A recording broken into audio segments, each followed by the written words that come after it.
First of all, I'll introduce myself. My name is Tom Erickson.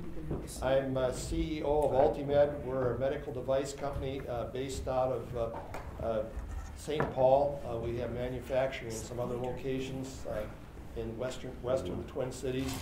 But for sales, marketing, and general management, we're located in Lowertown. We also own the building in Lowertown, and we're also residents of Lowertown. So I guess we're threefers. We own property there, we have a business there, and we also live there. And myself and my wife Sandra, who's around here someplace. There you are. And Sandra is our building manager. We have the Allen building, which is, we can show it to you a little bit later, which is just next to the ballpark.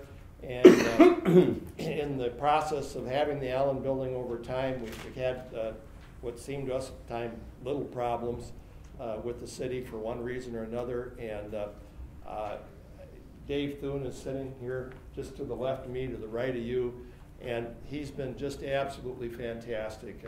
Regardless of political, whether you're Republican, Democrat, Green, or whatever you are, it's really appreciated, very much so, when we have a representative that takes his job real seriously.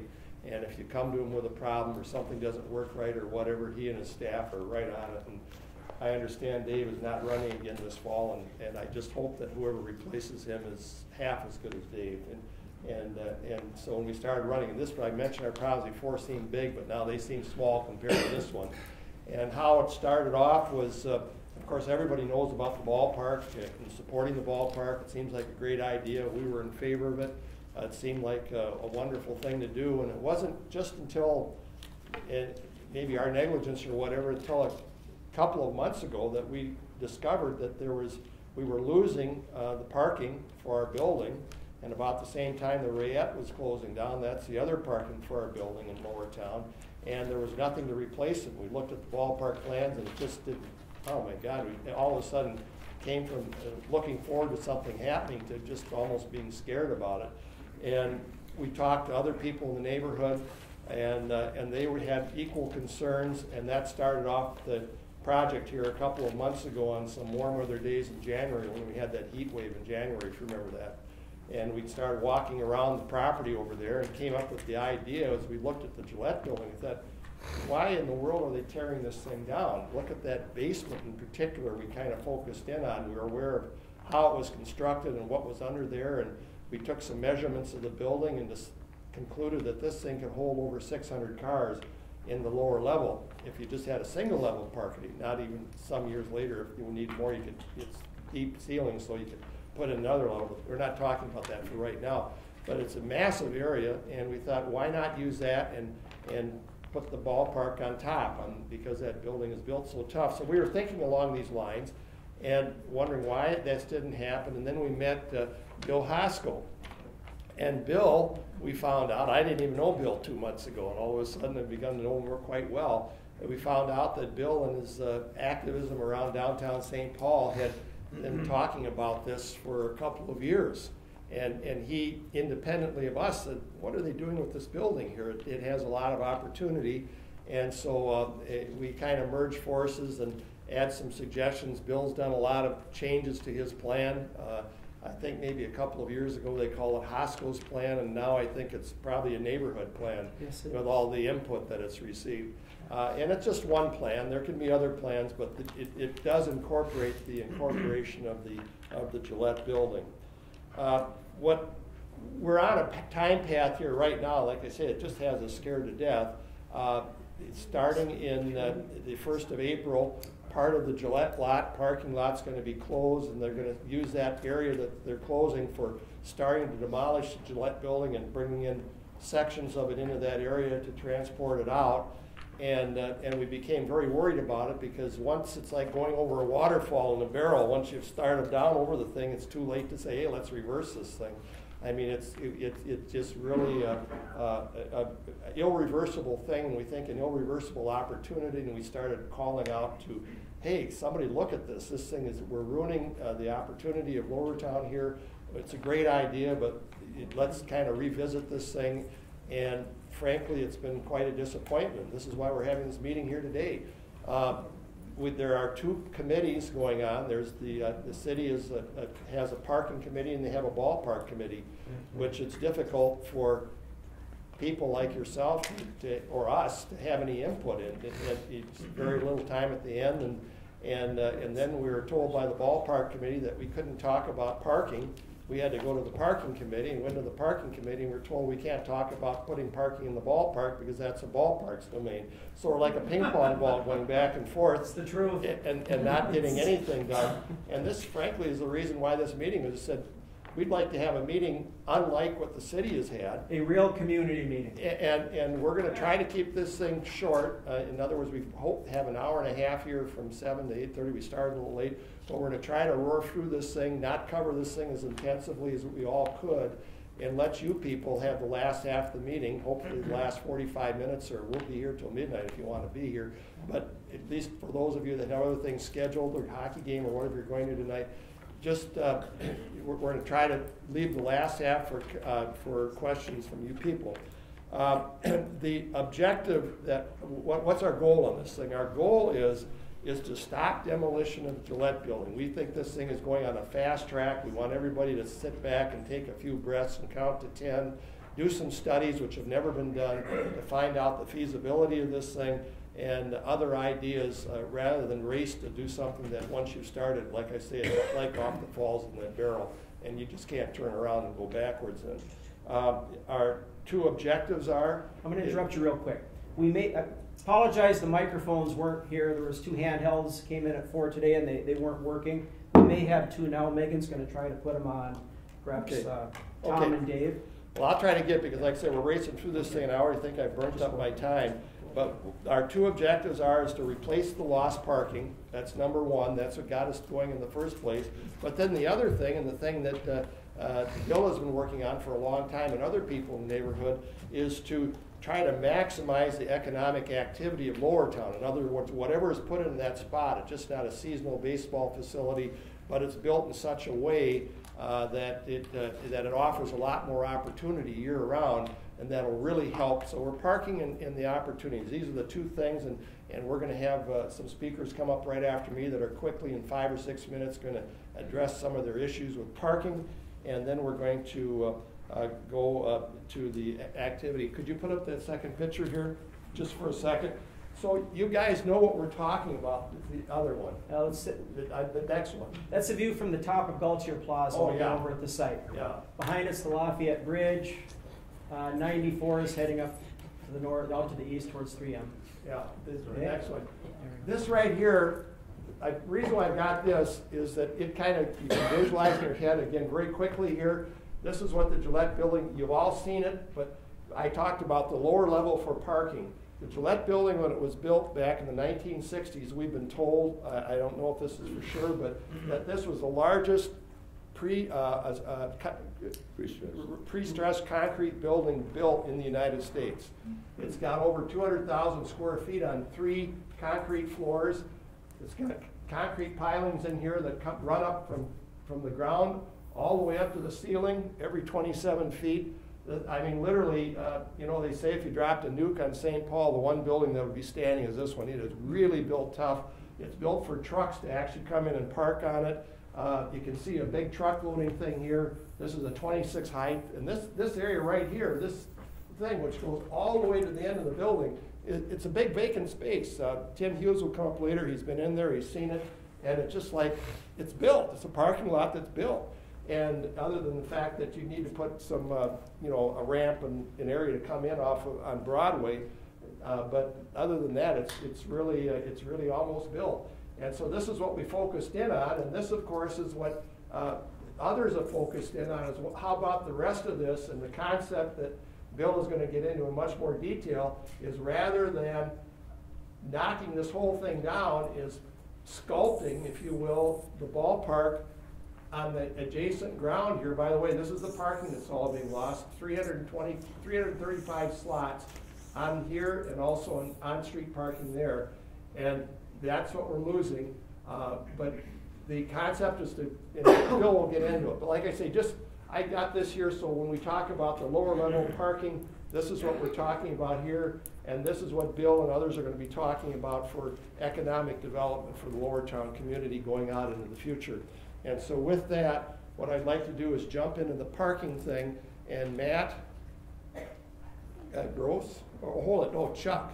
Chuck is coming up and talking about it. And what we're talking about here is, go back to the other picture. Well, okay, we can look at this one too. Here's the Gillette building. Matt is in this. This is called the Market House condominiums. And they have, he'll tell you the story about that. This is our Allen building right here, and this is the farmer's market. And we feel that these three properties right here are the ones that are most adversely affected by this thing. We're totally 100% confident about this. With the farmer's market itself, we believe, and we think there's justification for that belief, that if the city goes forward with their plan and the construction, it's going to start this summer, because all this area, there's not enough on-street parking for the market house people, or the farmer's market people. Okay, no, for the farmer's market people to park. So they use this lot. They walk back and forth with their bags. If that parking is taken away from them, people are going to start going to other farmers markets. The farmers that use this come in with their trucks of produce. They're going to say they got a field and they got to sell it someplace. They're going to start, and this place is going to wither awfully fast. It's got a very fragile business model that we believe that within a year after this is done, there might not be any more farmers market. And this is just tragedy. But anyways, go ahead. Tell them. Yeah. Hi, my name is Chuck Hauge, and I live at the farmer's market. I've actually lived there for now just over 17 years. So I've been here a long time. My wife has actually been there about 20. At the market house. At the market house. At the market house. Lower your voice. And so that, as Tom mentioned, is the market house right here. Right up here is actually our parking. The market house has actually been a viable institution for about 30 years. We've sorry. Speak up? Speak up. Okay. Yeah. We've, sorry about that. So we've been there for about 30 years, the market house has. We've been parking in that lot for 30 years. And we've just been told now that the city's going to be taking that over and building a ballpark, which is great. However, we haven't been given any option for parking at this point in time. We have 56 spots in that parking lot right now. And we've done some investigation to try and find parking anywhere around the Lowertown area. And we found right now about 4 spaces so far that would be available for us for long-term parking. That is long-term parking. Like I said, we own it now. It's going away. And we'd like parking if we could get some, if it were available. And so we're open to any options that are going to be coming up. And we hope that the city is able to find something for us. What does this do to the value of your units, losing Well, the parking? Good question, Tom. Chuck, there's what's proposed right now. Right. Let's talk about that a little bit. Yep. So that's this is what's proposed right now. So our parking lot would be about right in this area right up here. Okay. And so that's going to be a little bit difficult in terms of we don't have any options for parking in this particular scenario. There's no place actually on this design plan right now where we could park. In terms of our market values, as Tom was mentioning too, and that is that our market value is going to potentially plummet. We certainly won't have the market value that we would have if we had long-term parking. And this is kind of, it's a shame, because we do own that parking lot now. And we thought we had long-term parking, and that may not happen. But given potential plans that Bill Hosko has come up with, it might give us the option to have parking for our building for a long-term use. Okay, Sandra? If I could, forgive me, A little louder, Sandra. Speak up. I tried typing this out on a new computer and it didn't go well, so I'm going to have to read my scribbles here. Louder. Louder? Yes. Shout it. Okay. I'd like to read you a letter that I sent to one of the people hired to design the ballpark. It makes clear people on open face. Now? Why don't you come up and talk in the microphone? Sandra, come up here. Sandra, you're just not hearing. Come on. Give her a mic. Avoid that. How about a megaphone? She doesn't like getting up in front I of can't crowds. see. Where? Here, put your notes right in front of his computer there. You can read that down. I need a bright light. That mic's on too. No. Okay. I went online and pulled up the downtown St. Paul parking guide current as of 11/2012. Can you hear me? Get closer to the mic. That's what it's there for. No family problems. Hey. I went online and pulled up the downtown St. Paul parking guide current as of 11/2012. The parking lots that are convenient for my tenants and that they are willing to walk to. And I wish I was able to put the map up on the thing here, but if you go online, you can pull it up. That's what I was told by the planning commission, I think it was, and that's what I did, and this is what I found. This morning I've been checking with each of these facilities and have found the following. The lots that are convenient to walk to are lots number 65, 66, 68, 69, and 71. Lot 65 is closed for construction. Number 66 is closed permanently. Number 68 is full. Number 69 does not offer contract parking and is full with just regular first come, first served parkers. And number 71 is the Diamond Products lot closing for the proposed ballpark. As you can see, there is no convenient parking, available contract parking. My tenants will not and should not be expected to walk blocks in our ever-changing weather conditions, and also safety is a major concern for many of my female tenants and male who leave in the evenings, sometimes as late as 9 p.m. or later. Walking up past the bus stop by the Super America station on 7th and Wall Street is not acceptable to most. There are some pretty questionable characters that tend to hang out there. Going the other direction toward Union Depot is also not an option. Most of our people carry briefcases, have samples, presentation materials, etc., and do not want or expect to have to walk that far. They have had convenient, affordable parking to this point, and that has been an important aspect of my ability to lease space in our building. At this point, there is no solution to this problem. Once the last of these lots, the Gillette building, is closed, my tenants are left with no good options. I'm still struck by the lack of understanding of this parking problem by those involved when the project was first undertaken, with the removal of 300 plus parking slots being removed and not replaced. Since the inception of this project, conditions have only gotten worse as more condos and apartments have been built in this immediate area and more ramps have closed. We are looking at a whole new ballgame in 2013 than in 2009. For that reason alone, it seems imperative to take a look at this from a whole new perspective. Parking committee tells me, look at the maps of the parking lots, and they show parking ramps all over the city, but those lots are basically irrelevant for our purposes. We in this Lowertown area are kind of in a separate little bubble of the city. Many on the parking committee have been pushing an agenda, seemingly pushing an agenda, and seem to think that light rail and biking are the solutions, but this is ridiculous. In fact, just this past Tuesday, the mayor in his State of the City address made the comment, and I quote, "Ease of commuting by bike is a critical component of making our city attractive to a new generation of workers." What about us now? Yeah, that statement alone shows how out of touch he is with our parking issues right now, right here in Lowertown. I'm happy those options are available, but there needs to be some courtesy given to those that choose to drive cars. No one likes to be forced to use a particular mode of transportation. It appears, and this was to Dave, it appears that Dave is willing to take a fresh look at our existing situation, and we are most appreciative.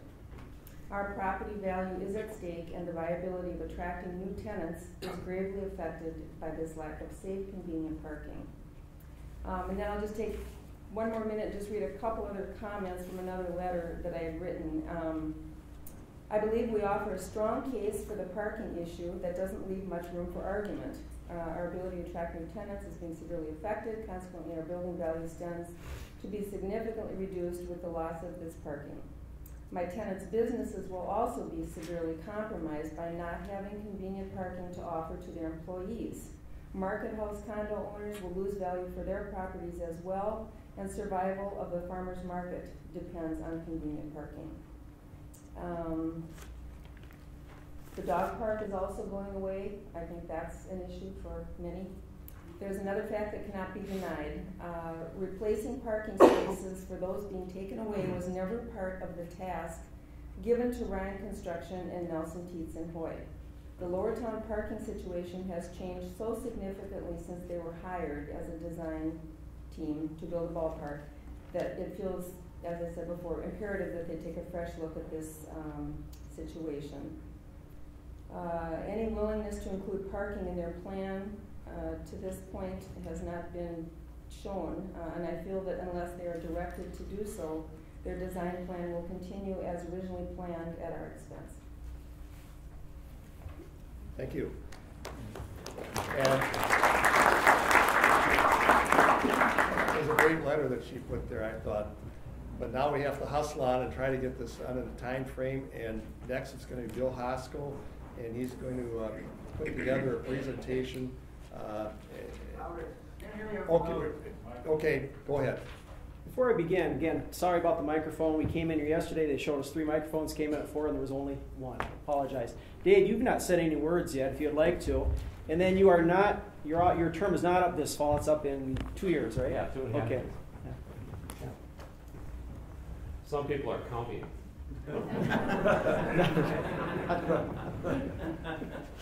I'm really glad to see all of you out here because there's no way anything will change unless people like you speak up and speak out and let people know that there ought to be a change. I feel really sad about this because I was excited when we first started talking about the Saints. I love the idea of a ballpark downtown.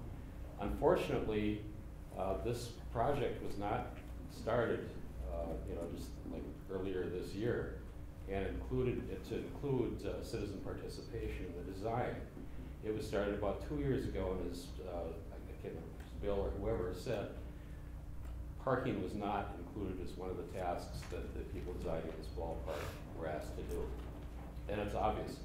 This is going to be probably the nicest minor league ballpark that can also be used by youth leagues, probably in the country.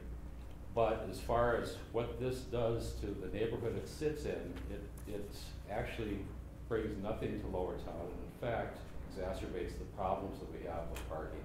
I drove around 3 blocks just to get here today.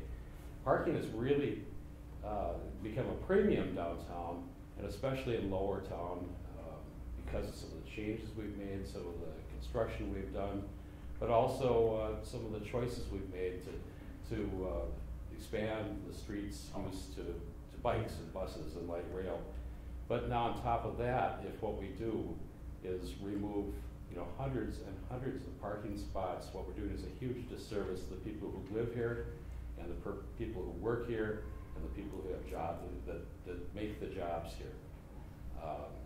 I hope you'll listen carefully. I really appreciate people that are willing to speak up, even if the government says do this. I love it when people say, hold it, we're the people. And I like it when people show alternatives. Now, maybe every single aspect of every alternative that's being tossed out doesn't work out, but the idea is that we need to stop, take a look around, and be willing to change and be open to change. And that's what I hope we'll be moving for as you talk. Like I say, nothing will change unless you all speak up. And there's ways that you can send emails out to the entire city council. If you look at the city's website and the city council, there's letters, there's phone calls you can make. But again, nothing will happen. I think today was the first day I started getting a few emails, but nothing will change unless you speak out. So it's kind of up to you. The ideas are here, the alternatives are out there, but somebody's got to ask that they be done or demand that they be done in the place.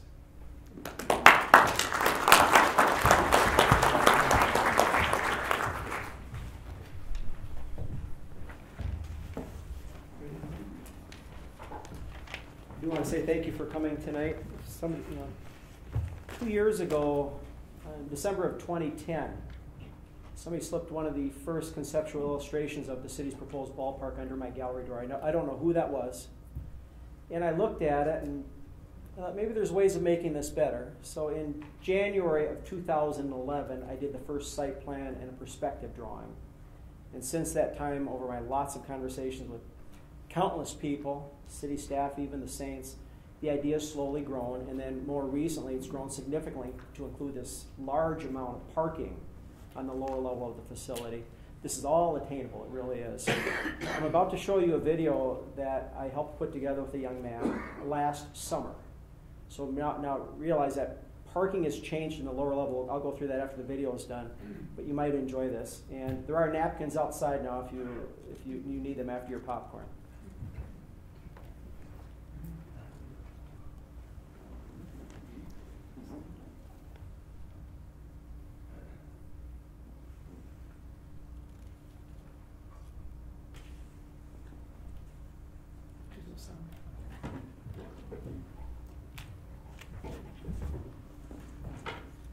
Megan's helping me with this.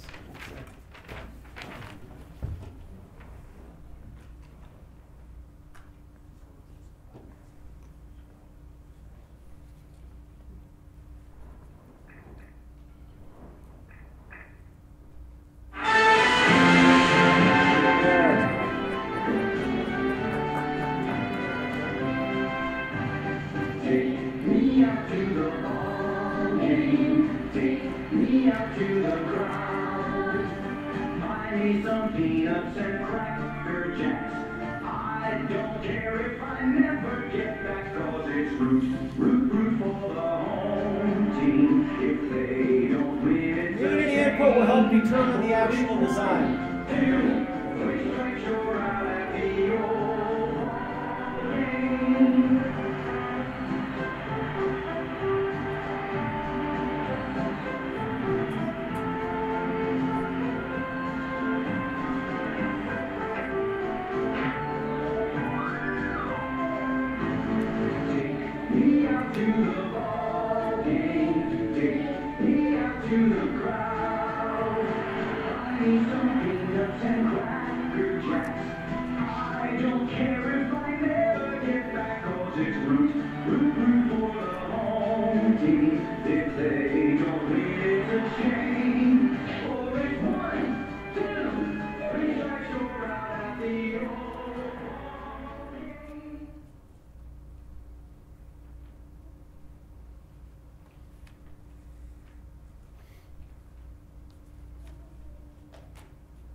Isn't that beautiful?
Craigslist who helped me do that. It's over in northeast Minneapolis. I rode my bike over that, I don't know, probably 10 days in a row in 100-degree heat last July. That is real. That's achievable for us. It is. In everything I could possibly say, that's achievable, what you just saw. I'm going to go right now through a PowerPoint presentation of a lot of what you've seen, but I'm going to go through it rather quickly because there's been some changes in the last couple of months. And again, I stress, since meeting Tom and Sandra and Matt, I've gotten to know you better, and Chuck and all these other people, this thing continues to improve. And Mr. Hughes, where are you at, Tim? There you are. Yeah. Okay. You know, when you look at an aerial photograph of downtown St. Paul, one thing stands out above all others. It's that building. And there you go. And all of us have seen that view 1,000 times. And I've heard from a lot of people that, you know, the building's ugly. And, you know, from an artistic standpoint, I view the building as more of a blank canvas. There's really nothing offensive about it. It's a big 1 block by 2 block box. And to change the facade to represent that, that's very realistic, and you know, it can be done on a budget. The new parking area that I'm going to talk about in a little while, because of some of the people in this room, you would access it right at the end of the 5th Street here and drive right into the building. Some, you know, recent photos, I was out there this morning, the OEM building, light rail maintenance facility is getting near completion. This is the Saints site right now. One thing that really stands out almost more than their ballpark is their lot next door. How many people in this room have been out to the Midway Stadium? Most of you. It's actually a very charming place. That parking lot's very important to the facility, and that's going to go away pretty much for the city's plan, it appears. There's Gillette Today. You've heard about the parking and who owns what and who's going to be affected by this. That's the city's conceptual ballpark plan. And folks, I've never ever said that this is a bad plan. I mean, it'll be a nice ballpark. It'll be a good ballpark. But my big concern is it will sit unused much of the year. And we just can't afford to spend $54 million, most of it public, on something that's going to bring so little return. And there's a conceptual drawing showing a cutaway of the building very quickly here. I wanted to stress the playing field is the dimensions that are required for minor league baseball. You see that line? You see that? That's W. That's west. A lot of you are hearing that the batters are going to be blinded by sun. It's not true. If that projector is the pitcher and I'm the batter, the longest day of the year is June 22nd, correct? And every day after that, the sun's going to slowly. The sun will not be setting that way. It'll be setting over that way. Okay, that's a fact. And it will be setting there up on June 22nd. So what's going to happen is a lot of the building will provide a shadow over the field. And then as the sun gets a little bit further into the sky in, by mid-July or so, the Allen building, actually, which is 4 stories taller than this, is going to cast a long shadow. And then there's a small time period when you're going to perhaps need some screening for the batters. Somebody suggested, why don't you install a 50 by 50 foot canvas between the outfield light posts and just pull it over as needed, kind of a screen, put advertising on it. It's doable. And there's a cutaway section. I did this drawing in January of 2011. If you look in the right corner. And what's happened since I've met Tom and a few other people these last few months, the playing field has actually moved up to street level before it was dug down into the ground. There's a lot of question about how will the sun affect the playing field. And again, if you're in the corner of the building, this is getting into July at the point. The sun's going to be setting over here. And this is that screen that I talked about. It's a very unusual way of dealing with it, but it deserves consideration. Velodrome. I was up fixing my bike at a shop up on Selby Avenue, and the people up there knew about this concept. This is going back a year ago now. And they were talking about their members of the velodrome. Do you know what a velodrome is? No. It's a bike racing facility. It's up in Blaine. Okay. Their facility is getting old, and we need to get them moved into the core cities as well. And you could conceivably put them on the roof. I'm not going to get into the details of how you would do it structurally, but it can be done. They would then share the amenities built into the multi-use ballpark concept. So then you have a real year-round economic engine on your hands. They sent me a photo of a track that's actually smaller than what they have up in Blaine. This one's in Ghent, Belgium. It seats 5,000. I took those same dimensions, and you can fit it on top of the OEM building.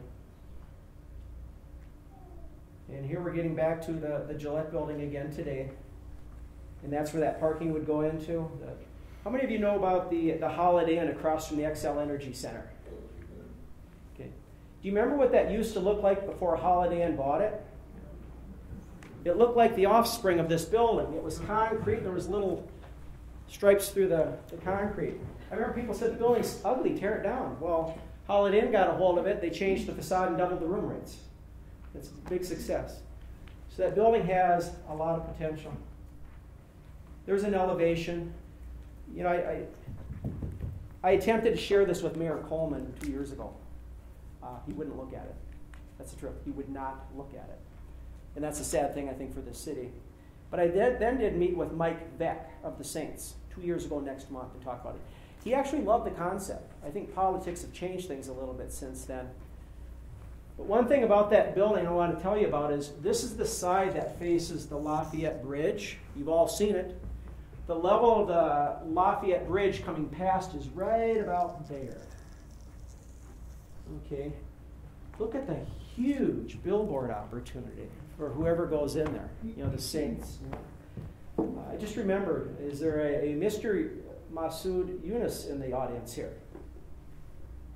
Come up here. Mr. Masood Yunus. He's a former president of the Minnesota Cricket Association. Okay, there are legitimate tenants that could go into this. One is cricket. The Twin Cities Model Railroad Museum is worth consideration. And then the Velodrome is a phase 2 concept. Mr. Masood, I had the pleasure of meeting last summer.